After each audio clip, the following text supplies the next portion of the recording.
Welcome to Sincast, presented by Cinemasins.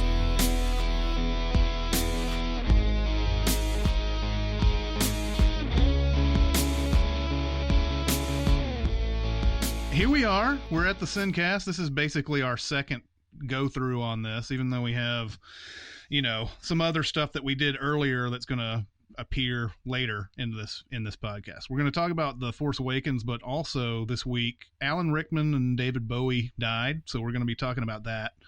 And some of our favorite things about those two people. I am Chris Atkinson, joined by the voice of Cinemasins, Jeremy Scott, and by Music Video Sins writer Barrett Scher.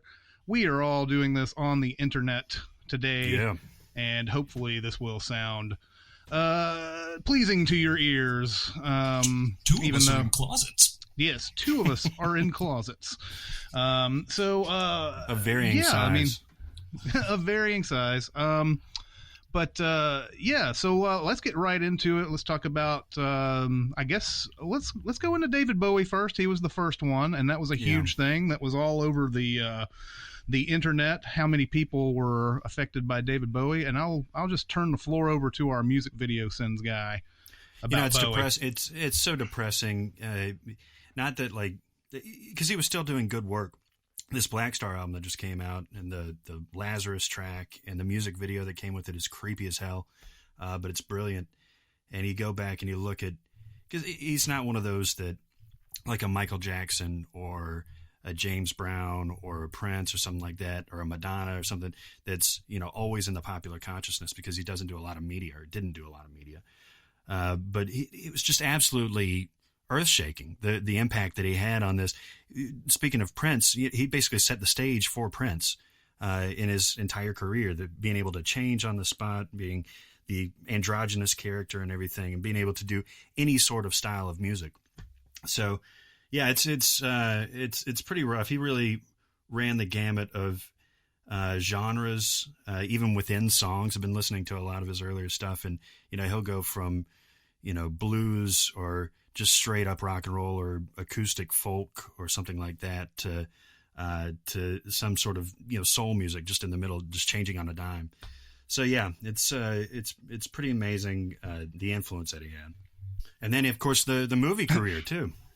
Right. Yeah. Right. In fact, I didn't get in on his music until much later in my life, and I guess I know him first as an actor, like from Labyrinth, and I think most recently and memorably for me was The Prestige, where he plays Tesla, and it's such a great film. That may be why I weight that performance more, but it's the most natural I think he ever felt to me in a role, because Tesla was probably a little bit David Bowie, I think.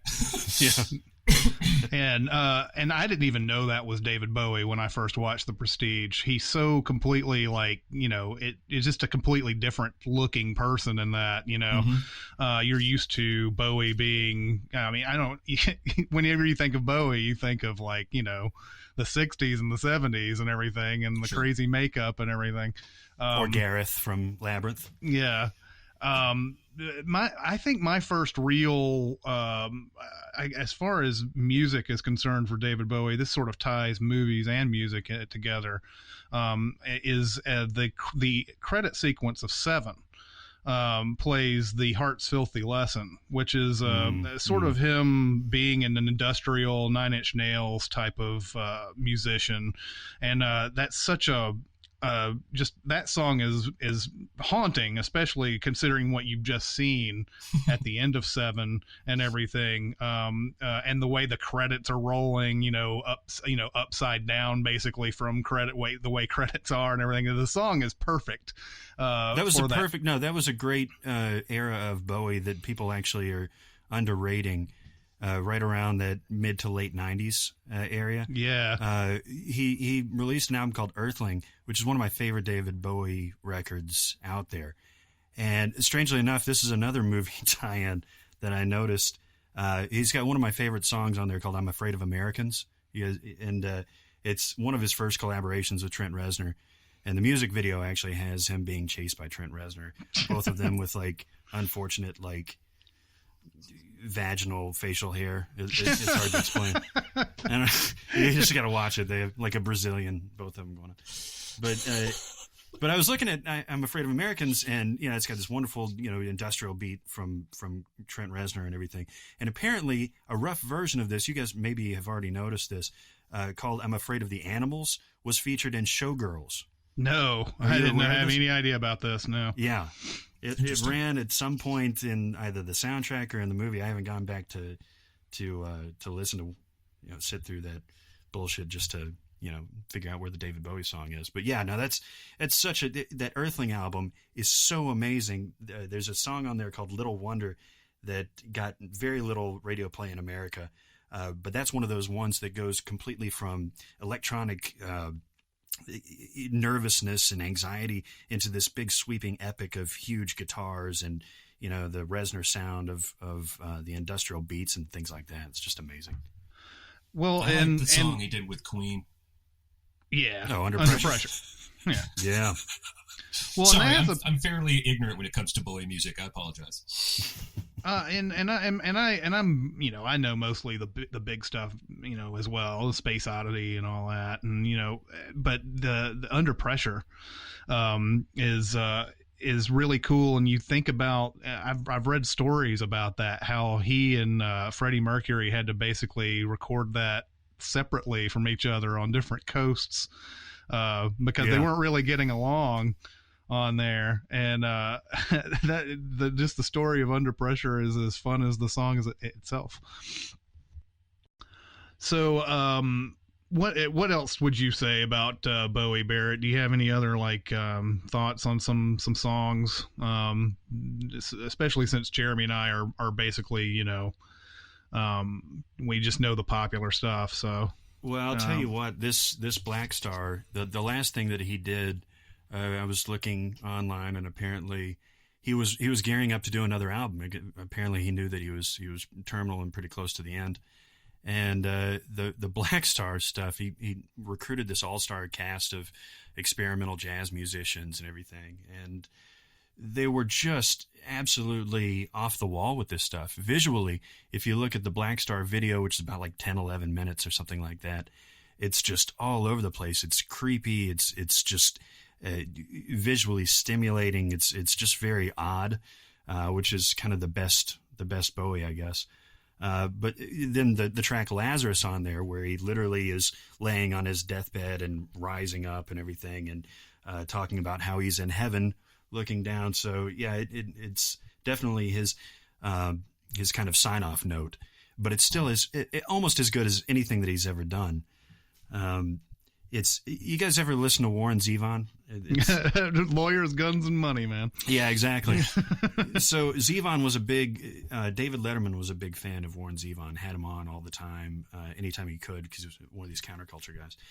But Warren Zevon, he knew he was dying of some sort of cancer. I can't remember what it was. But he wrote this death note, basically, called Keep Me in Your Heart for a While. And it's just this heart-wrenching ballad of just absolute, hope for the future and hope for his family, and go, just keep me in your heart for a while. Just, make sure that you remember me. And that's the type of thing that Bowie did on this. And both of them were just absolutely poignant. The last thing I'll say about this, Zevon was on Letterman, I think, very close to when he died, a couple weeks or something like that. And he absolutely moved everybody to tears at the end of that performance. That kind of stuff always gives me chills, And this Bowie song that came out broke the Adele record on the music video views, I think, as far as views in a day or something like that. Yeah, it's crazy. Yeah, it's crazy. It's really, really well done, and the music is just absolutely. That's an example of him just moving from genre to genre within the same song, which very few people, can pull off, or bands can pull off. Yeah. Well, and then just a couple of days later, Alan Rickman dies. That was something that came out of nowhere. I didn't expect it at all. Alan Rickman is a guy who I don't think has ever had a bad performance, really. He's just one of those actors. The only one, and this is one I was thinking over as I was looking at his filmography and everything, the only one that I'm kind of bothered by is his Sheriff of Nottingham and Robin Hood. Just because Really? it just seemed like they just kind of were throwing him in because he was Hans Gruber, and that's his shtick, and they throw, and it's really not him. It's more the movie itself. I mean, there's like a scene where he rapes Maid Marian and all this other type of stuff. Yeah. It's not one of those. It's not a. I mean, I don't know. Some people might think that's his best performance, but it might be just me. The movie itself, the movie's okay. It's just that particular performance is probably the only one that stands out as, I wish he hadn't have done that. I still think it's an iconic performance, though. I know I still hear people quote lines of his from that movie, and I agree with you. I think it's maybe my least favorite of his roles, but I still hear that the spoon is dull and it'll hurt more line, on a regular basis. Right. And that's what I think I love about the guy, is that he had iconic performances in like 4 decades, right? Like starting with, Die Hard and even I think Prince of Thieves, and then he's got Galaxy Quest and Sense and Sensibility in the 90s, and then all the Harry Potter stuff. And it's just, most actors would kill to A, get a role, and B, perform it that perfectly just one time in their lives and become an iconic performance. But he's done it over and over again. Yeah, and to have a voice like that is a help too. I mean, it's one of the most recognizable voices there is, and the in delivery. Die Hard, was that the delivery, the voice and the delivery, the delivery, lugubrious thing. Yeah, it's hard for me not to laugh every single time in Die Hard where he's like, "I read the article in Forbes," and it kills me every single time. He delivers it with such just malice and humor and all at once. He obviously, Die Hard is amazing. I was talking, I think I wrote on Facebook, the one that I keep coming back to is Sense and Sensibility, and Galaxy Quest is obviously, I love Galaxy Quest too, but Sense and Sensibility was one of those where I had known Alan Rickman only as a villain up until this point. And when he was in Sense and Sensibility, and he's the quiet Colonel Brandon. He's got this unrequited love with the Kate Winslet character and all this. Everything that he does is done with class and but a tinge of sadness all the way through it. And I had never seen Alan Rickman like that before. And I thought he's amazing in that. Well, and that's what makes him perfect for Snape, right? Is that he is able to play villain and able to play that kind of a Sense and Sensibility, sadness, and then mash the two of them together in Snape and kind of keep you wondering for quite a while, unless, of course, you read the books ahead of time, which I did not. Right.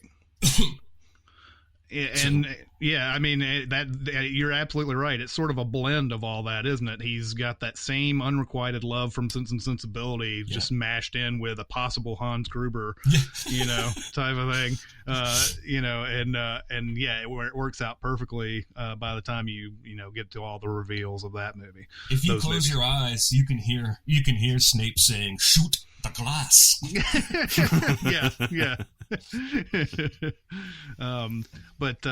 I think he was, Galaxy Quest, I think he was perfectly cast in that. It's just so, a guy who is an actor who is above all of this, and he's having to do this type of role where he's, basically Spock is what he is. And this is beneath him. He's done a lot of stuff in theater and all that. Galaxy Quest, he's so funny playing that role. Well, he anchors that movie, I think. Everyone is pretty well cast and everyone is pretty funny in that movie, but I think it's his performance that really holds the whole thing together because of all the stuff you just said, because you can really buy him as that kind of an actor, and just his whole disdain for everything. It's just a perfect mesh. Yeah, we've used him in outtakes more than enough times, I think, through Galaxy Quest. Oh, in fact, if people who watch regularly don't know we love Galaxy Quest, they're not paying attention to the outtakes. Yeah, it's one of those movies that we've used more than 10 times at least in outtakes. Yeah, easily. So yeah, that was that's Rickman and Bowie. They both died in the same week. It's a horrible week, for if you just like entertainment in general. That will lead into our Force Awakens discussion. We will talk at great length about that. We have some non-spoiler stuff, and we have some spoiler stuff. So stay tuned in onto that. We should talk about Star Wars. We should talk about Star Wars, and obviously the movie, as of this recording, has made I think it's $300 billion $1,000. I went down on that. What started billion, then went down 1,000 to 100. But no, it's obviously an extremely popular movie. Now, what are we going to say? What we thought about it first, or do you want to kind of go into some other stuff? I think we should say what we thought about it. All right, so I really enjoyed it. I've seen it twice. This is spoiler free starting off, and then we'll let you know when to. Yeah, I've seen it twice. I saw it when it opened within the first 4 days. I saw it twice. That's exactly what I did with Phantom Menace, by the way. Ooh. You believe that I did that? I think Phantom Menace, the first time you ever watched that, you were in denial. Yes. And yes, you said, "Oh, well, that was good. That was a good movie." And it had lightsabers. Yeah, I remember some things happening that were awesome. Midi-chlorians. Yeah. And you sort of remember, if you're hanging on to the Phantom Menace when you first watch it, you're like, "Oh, that Darth Maul thing was good. The pod racer thing was pretty good." Then you realize the pod racer thing is like 5 hours or something. It's like that. It's a long. It takes race. forever. Yeah. But yeah, and then I watched it the second night, and I was like, "Oh, I don't know about this movie. Maybe I should see the other two, and then maybe this one will be better after that." More politics. Yeah, I do think that this one I highly enjoy it. I think it's back to Star Wars. This is exactly what we've been wanting to see out of Star Wars. Yeah. The one thing that's going to kind of hit it a little bit is just the fact that it's A New Hope all over again. Yes, it is. And a lot of people don't care about that because finally we're seeing a Star Wars that doesn't have nothing but CGI in it, and there's an actual decent story, and there's characters that I care about, and all these different things. I think Daisy Ridley is awesome. She's the best thing about the movie, man. Yeah. I love her. Now I'm kind of mixed on Adam Driver a little bit. Really? First off, I think he's great. No, I think he's great in his role. The problem is that he is just well known enough to me that when he pulled off his mask, yeah, that kind of pulls you out of it. I was like, it's the guy from Girls. Yeah, I'm thinking about all these different things that he did in Girls while he did this. And it's not that far away though, because he's that petulant asshole character that can then play this petulant asshole, super villain. Certainly, but I also can't imagine him banging Lena Dunham in a New York apartment and doing all these crazy sex things either. That's what immediately went into my head when he pulled this mask off. And so while I think he's great, there's also that weird, if it had been an unknown, it would have pulled me out less. Yeah. Yeah. And I think over time I'll get over that. That's more of a me thing than it is a movie. Well, I was going to say, I think to people who don't watch Girls, he is an unknown. I don't watch Girls. I have only seen him in This Is Where I Leave You, that Jason Bateman movie. And so I didn't have that same reaction. And for me, if he felt a lot more like John Boyega and Daisy Ridley did, like new faces to me that I didn't have baggage for. So it may just be a you thing. Was Daisy Ridley in anything else? I readily admit that it's probably a me thing on Adam Driver, but Daisy Ridley? Yeah, has she been in anything else? I looked at her IMDb after the movie. She's been in a handful of things. Nothing major. It looked like some TV shows and some independent films. And then John Boyega, the only thing I know him from is that Alien Attack the Block. Yeah. But yeah, I love all the new people in this. Oscar Isaac, of course, he's already had a great career leading up to this, and And I think he can do anything at this point. I really enjoy. He had a good year. He had a good 2015. Yeah, exactly. Between Ex Machina and Star Wars. And he's going to be in Apocalypse next year, X-Men movie. So I think his great year is going to turn into 2. Yeah. Where do you stand on the Poe character?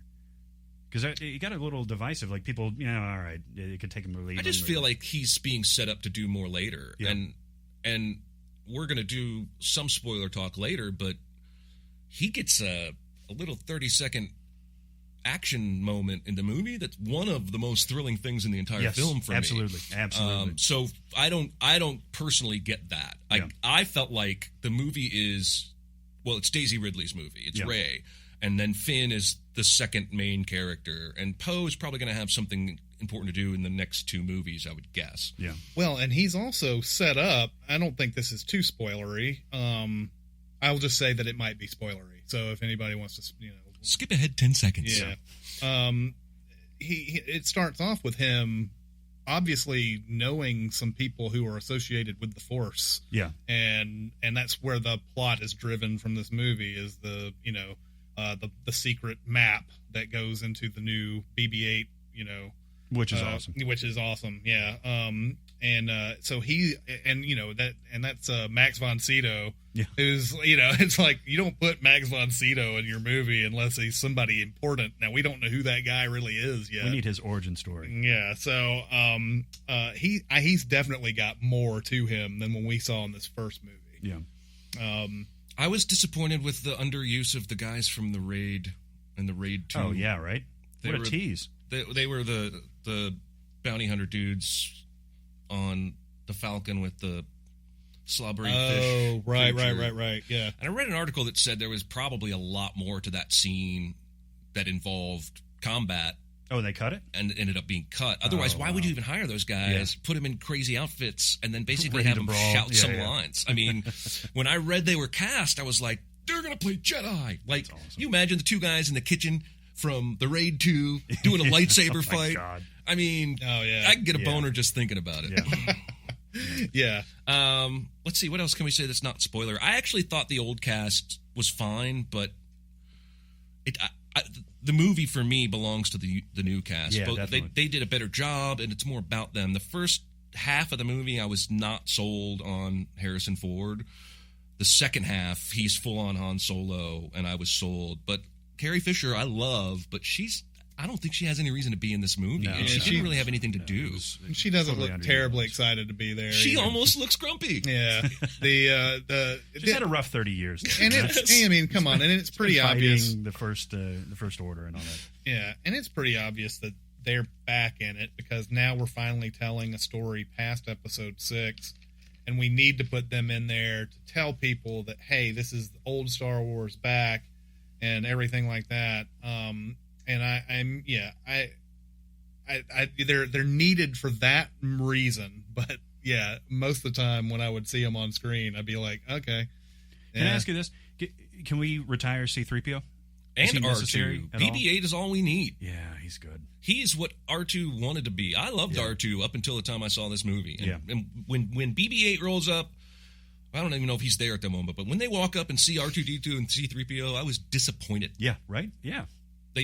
And then, of course, C-3PO has to make his jokes. I remember in the first movie, A New Hope, C-3PO being annoying, but he wasn't to the point of, I can't bear this right now. As those movies got, even in Empire and all that, as those movies kept going, it was like, oh, well, people like C-3PO because he was annoying, so let's make him even more annoying. And and so he's just now he says stuff just to say stuff, and I didn't like what was it in the old one? I'm trying to think of the old trilogy where he just pipes up out of nowhere. He's just not needed. He's just not needed in the movie. And in this one, he just and it literally pops into the screen, and he's like, oh. And he starts talking, and you didn't even see him walk out of the ship or whatever. He just comes out of nowhere. Well, you had the audience applaud, at least the ones where I went to applaud when the old characters would come on, like Han and Chewie. And I'm very happy my audience did not do that bullshit. Oh, really? Yeah. Well, nobody cheered when C-3PO popped his stupid head in. Of course not. Like, yeah. Because even if they won't admit it, they know deep down he's useless. Yes. And now we're gonna have now we're gonna have 3 droids for the rest of this trilogy. How much you want? I mean, how much you want to bet R2 is going to be really important? Yeah, I bet he has to be. Yeah, he will be. Yeah, it's sad because BB-8 is such a success. He's so good. Everything they set him out to be. But if you're going to bring back all the old characters, you have to put in R2D2 and you have to put in C-3PO. But can't they just be in a window waving at us? But you know what? They can. I just spotted R2. I got a geek moment. Now let's move on. Oh, yeah, everybody is excited that he's there, and then R2's they move actually on. waving. His arm is broken. Yeah, waving one of his legs. Yeah, I mean, I agree. I mean, it seems like they could just have him on the side or something, or and there he is, and move on. Whereas, of course, in Phantom Menace, they have to make a huge deal about R2D2, like what's his number? Like the Queen has any time for recognizing droids. I want to know specifically who this is. That's right. It's like, and the guy is like R2D2. Like you're like, yeah. Well, and supposedly there's like billions of these droids around the universe. Like there's the only thing that makes him unique is his behavior. But just looking at him, like, why would you? It's like, I want to recognize this one stormtrooper who fired his gun well. Come forward. Now that would actually F-3829B. So do we want to get into the spoilery? Spoilers. So we're at the spoilery part of this.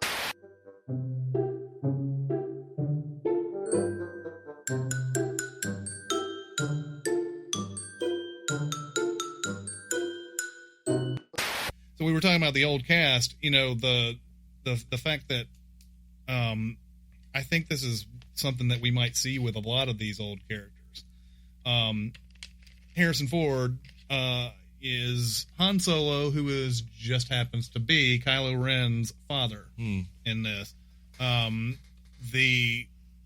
There's a big scene on this.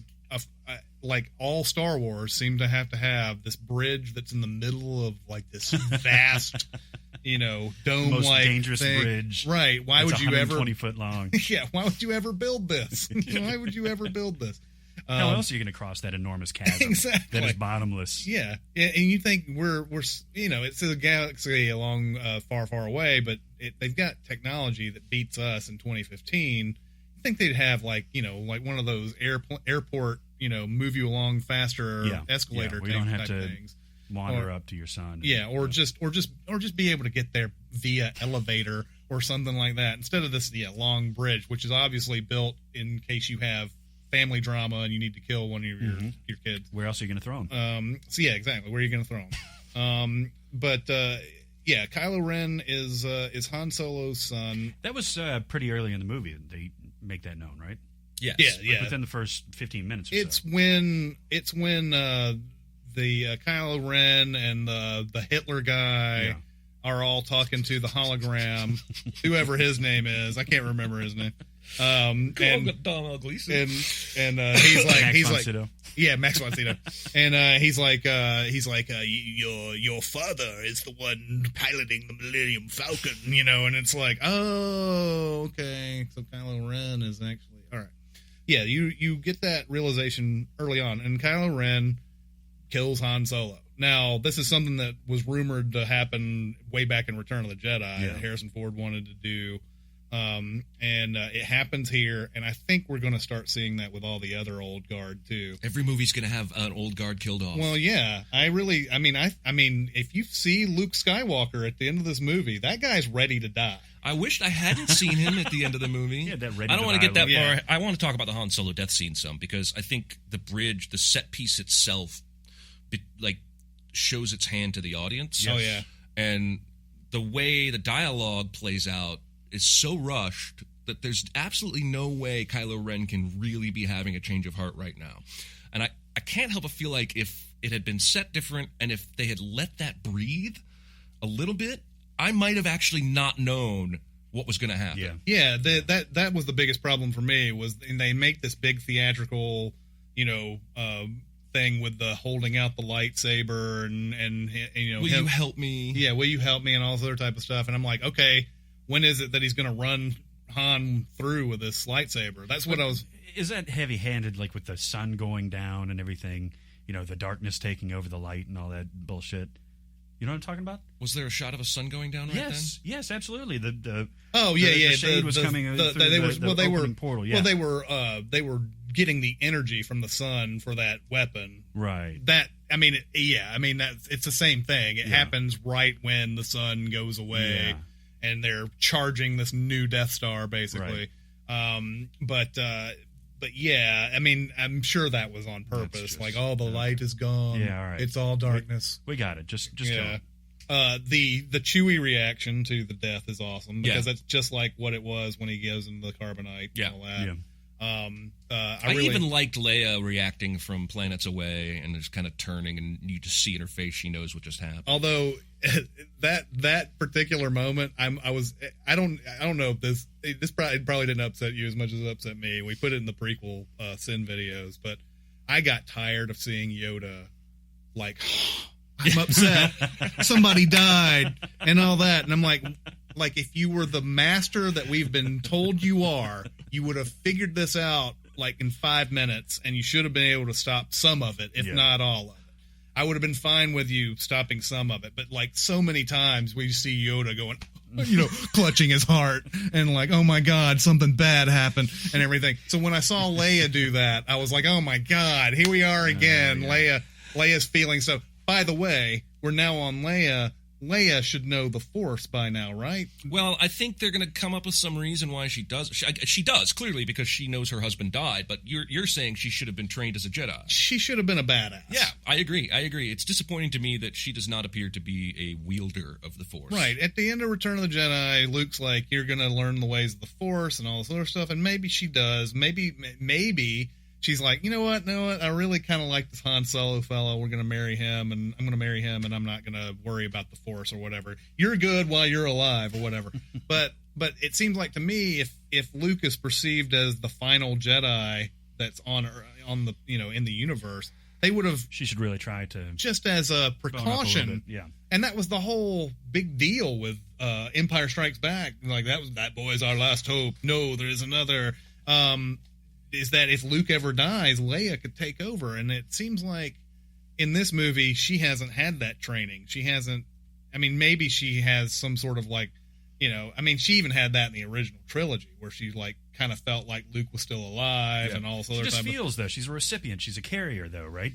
She's like a receiver, but not a sender. Exactly. Yeah. It's like if you have a virus that's dormant, but you can pass the flu on to somebody else. Like she's just a carrier because she's the daughter and the mother of two of the most powerful Jedi of all time. She's a squib in Harry Potter terms. Yes, she's a squib. Yeah, absolutely. Yeah, she was born of magical parents, but not magic herself. Yes. But no, I don't agree with that. I don't agree with that. That she can just feel some things and then she can't do anything else with the Force. So I was really disappointed in that. Who knows? Maybe they did write something like that. And maybe it's going to be like Attack of the Clones, and she's going to be like the CGI Yoda that ends up fighting Count Dooku. I like that. It's going to be CGI Leia. CGI Leia. And she's going to do those crazy flips and lightsaber tricks and stuff like that. Oh, yeah. And then ultimately lose track of the villain. Can't wait. And then just disappear. Yeah. Like at the end of oh my God. Revenge of the Sith. Yeah, that upset me so much. I fell down. He got knocked over. I fell down. I can't find that guy. I got a boo-boo. Yeah. Let me do a Shawshank through the tube there. Yeah. We should have done that as an outtake. I know. There's nothing worse than hearing the great outtake we could have done. Crawl through 15 miles of shit and stink. That would have been perfect. Now we need to do that just for random. Like just in a random movie, we put that in. Well, here's one we forgot. It's in the story of us, the Cinemasins. Everything is the story of us. What else can we say spoilery about this? Who is the hologram guy again? He's that Snoke. Yeah, I keep forgetting that name because it's so. Come on, Serkis. That's what I call him, Andy Serkis. Yes, Andy Serkis plays. That did Snoke. not look good. Did that look good to you? It didn't look. It didn't look good. It wasn't good. It was way out of, I know it was a hologram. And holograms always look crappy in these things. Man, I don't understand it. If in the future we're going to be using holograms, I've always said this. We're going to have better holograms than this, right? Yeah. The stuff that you like, it's really apparent in Hunger Games where you have holograms and you can see stuff behind it, and all that. Like it's transparent. Like why would I want to see something transparent. I can see all this other stuff behind it. Why would I ever do that? Why would that be my technology? You want a fully formed. Well, and how is this any better, especially in this movie where they only ever talk to Snoke in that one room. It's basically like a chambers or a throne room. Why is that better than using a fucking video screen? Yeah. All they're doing is... Exactly. They're just having conversations. That's the same way. And they go back and forth in all the Star Wars movies between going to screens and then going to holograms. And, like, what's the difference? Is this place not equipped for holograms? Is this place, is it one of those type of things? The guy's probably like 3 feet tall and he wants to project himself as being... Well, there's a lot of speculation about how big he is. Yeah, because the hologram's so large. Does that mean he's that size in real life? Does it mean he's trying to make himself look bigger? I'm just saying that the CGI in his character is almost like Thanos or something like that. It's too kind of over the top. Yeah. It's like, just do Josh Brolin and looking kind of like a weird space god. Yeah. Like, we don't need all that crazy, business on his hands and his face and all that stuff. And I feel like they probably could have done that with Snoke too. Maybe. We'll see. But he's going to appear outside of a hologram in one of these next 2 movies. Yeah. But Andy Serkis said it's not a character you can do with practical effects, which I don't understand that, but we'll see. Yeah. Yeah.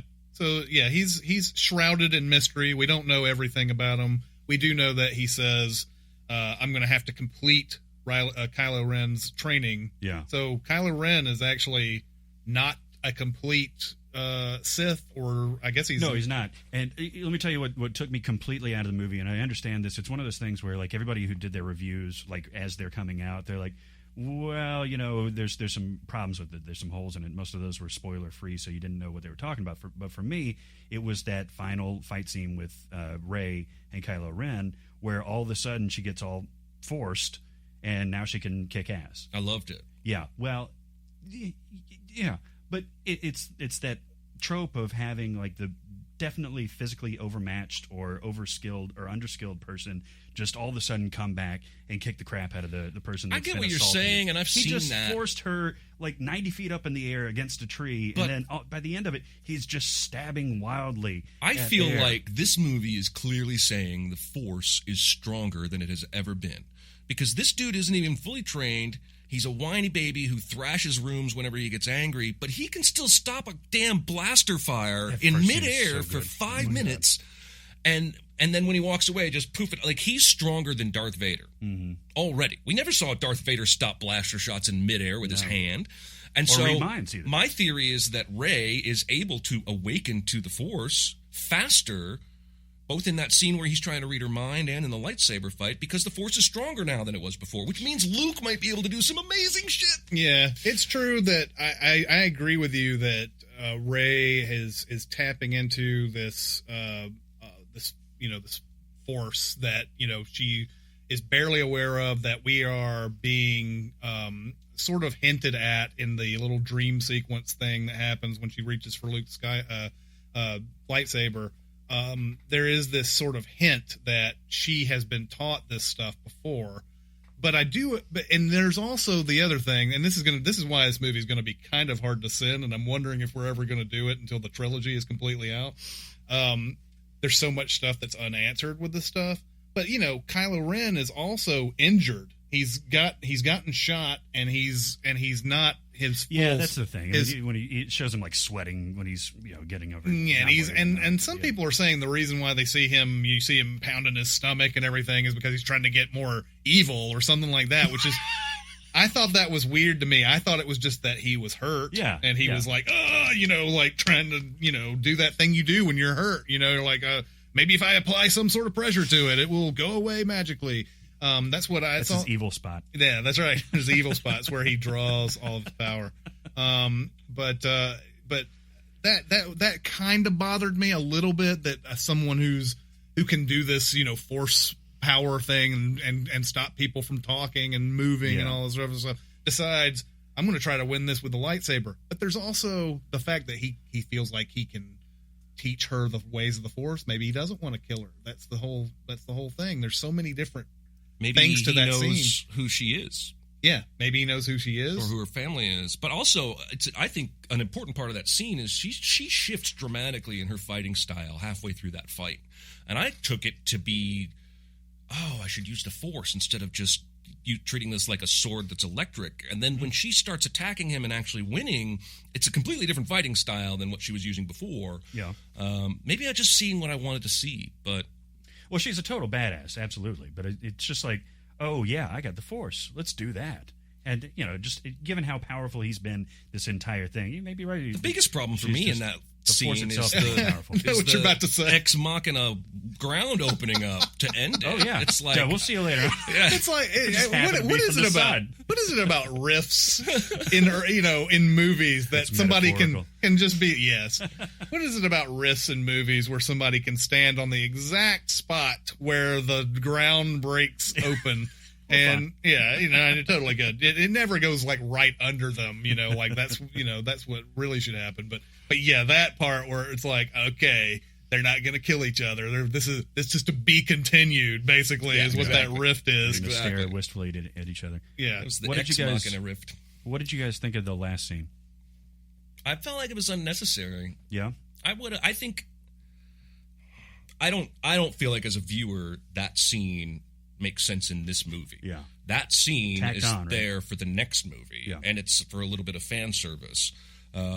I think it would have been cooler if we see her, almost like the end of Empire, we see her and the droids and Chewie load up and go off, and there's mournful, wistful mystery music. What will they find? We don't know. We'll see you next time. But now we know, right? We know she finds Luke. She found him 2 damn seconds. Well, she had to walk up that long hill. I don't know. 2 seconds. It felt like 10 minutes to me. Like that whole thing. I'm just specifically talking about the flight of the spacecraft. From, Princess Leia to the island. Yeah. It was like, which, by the way, this whole map to Luke Skywalker thing, which I still don't understand. I've seen it twice. I don't understand. Like, hey guys, I'm going to hide out. Here's a place where you can find me.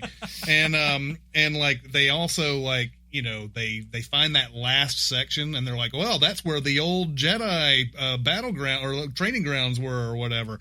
And I'm sitting there going, if you had all of this and then there's this one tiny piece that's not there, wouldn't you think maybe, well, that's that quadrant where that old Jedi training ground is. Yeah. Maybe he's there.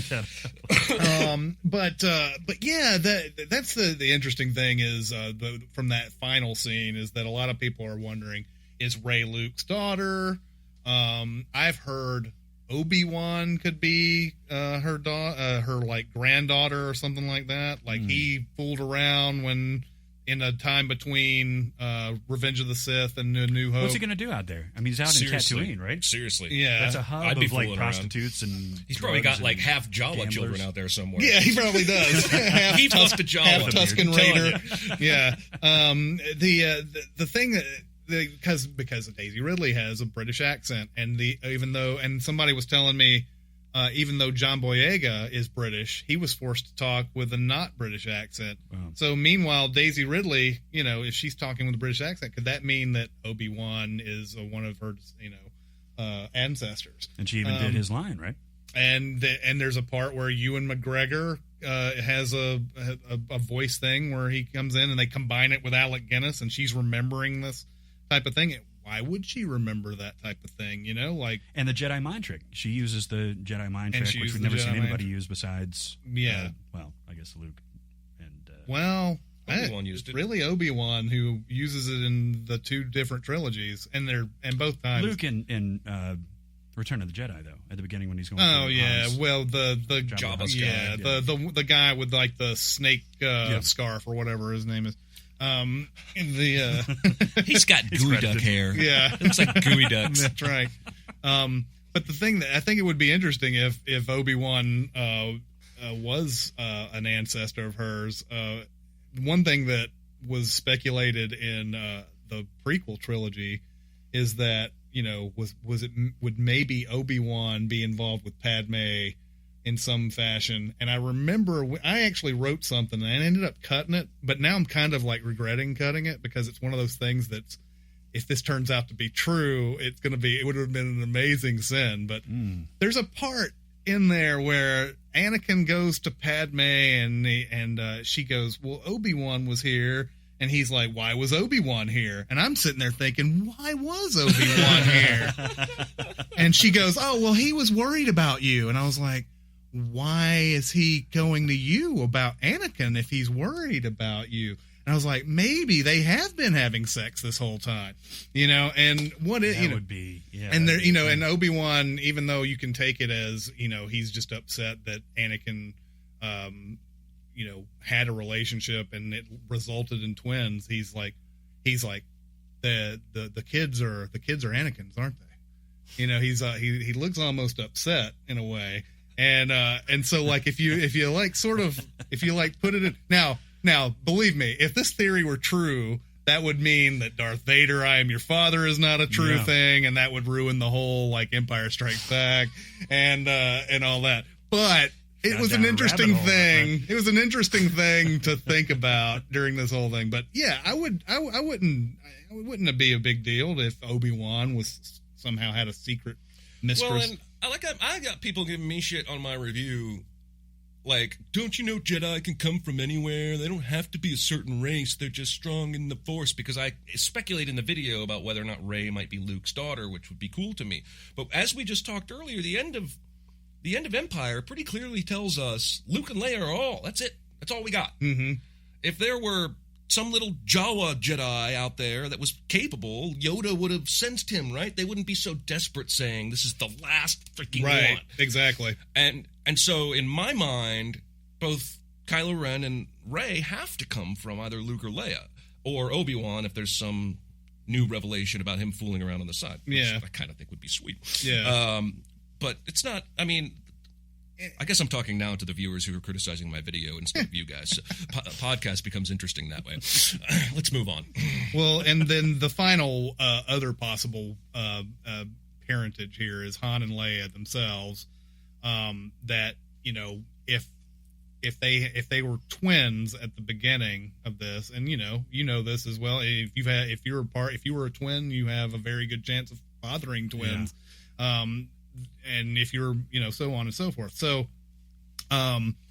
if there was a possibility that they were born in such a way, and Kylo was, who was named Ben apparently after Obi-Wan or whatever, because Obi-Wan meant so much to Han. Right, exactly.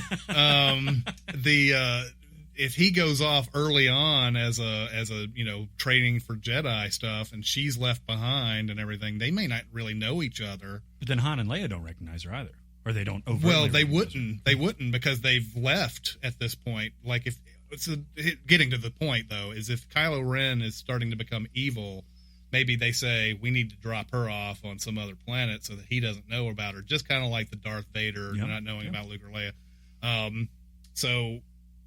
There's that possibility too, although it's not. I don't think it's likely, but it is one of those things that it's possible. Yeah, it's not totally out of the realm. If some sort of thing happened during their childhood that separated them in some way, that would, especially when he's like, "I can teach you the ways of the Force," all this other type of stuff. There's definitely a chance. There's an outside chance that they could be twins. You're saying there's a chance. There's a chance. Okay, so do we need to talk anything else about Star Wars? Best scene of the movie. My absolute favorite scene, I think you were talking about it before, was the tracking shot of Poe taking those ships out. That's what I was referring to. Absolutely. Earlier. It was amazing. That was fantastic. I would say, I talked a lot about the Rey-Ren lightsaber fight. That's probably my favorite scene overall. But the one I want to see right now, next time I walk in to see that movie, is when the bottom gun breaks and it's stuck forward. And he tells her, and she starts flying weird. And in my mind, she's just trying to shake him now. It doesn't even cross my mind that she's going to angle the ship in such a way where he'll be able to use that gun again. And it just blew my mind. It was thrilling as hell. It was terrific.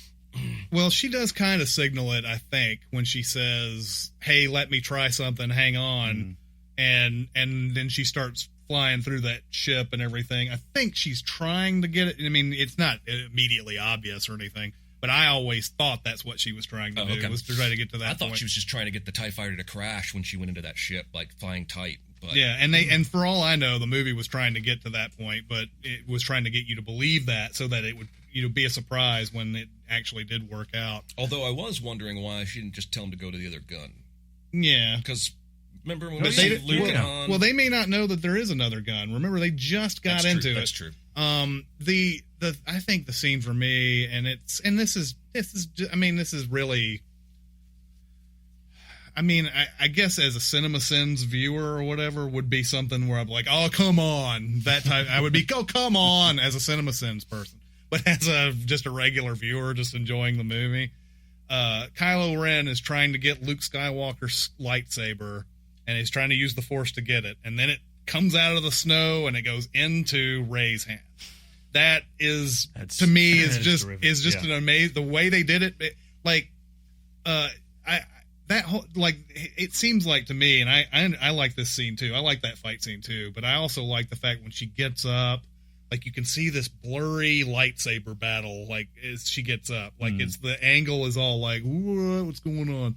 And you're kind of faintly aware that she's waking up, but then they go off to more fighting. And so when that scene comes up, you've kind of forgotten Rey has gotten up from that thing. Yeah. And so when it flies out into her hand and then she's like, turns it on. I'm like, yeah, that's exactly what I wanted to see in a Star Wars movie.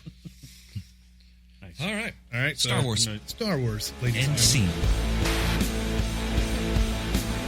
Thanks for listening. Make sure to check out Cinemasins on YouTube, Twitter, Facebook, and Tumblr. And be sure to visit cinemasins.com. Star Wars, nothing but Star Wars. Give me the Star Wars, don't let them end. I'm never going to do that again. If I do an audiobook, I'm going to build a home studio and do it at my own leisure. Or hire somebody to do it. Which is like, I think the thinking was people would want to hear my voice reading it. Yeah, I'd rather hear Kenneth Branagh. Are we already rolling? Yes. Great. Or Bruce Willis. Every segment is going to start with Kenneth Branagh talk. And/or Bruce Willis. Were they ever in a movie together? I was trying to think that. I was trying to rack my brain. They have to have had. Yes. Have to. They're at least one Kevin Bacon away from each other. Yeah. Or John Hamm. At least. Or John. What? John Hamm. Or John Hamm. Wasn't that an idea? Was it John Hamm? Yeah, it was the ham and bacon idea. That's right. I had this idea that one segment could be, I'm telling the listeners, by the way, that one of our segment could be like a modern Kevin Bacon game, only you play it with John Hamm instead of Kevin Bacon, because ham and bacon are both pork. It may still happen, but I'm just going to giggle about it for a while. So many Cubs games ended in pregnancies. I'm going to record some of it.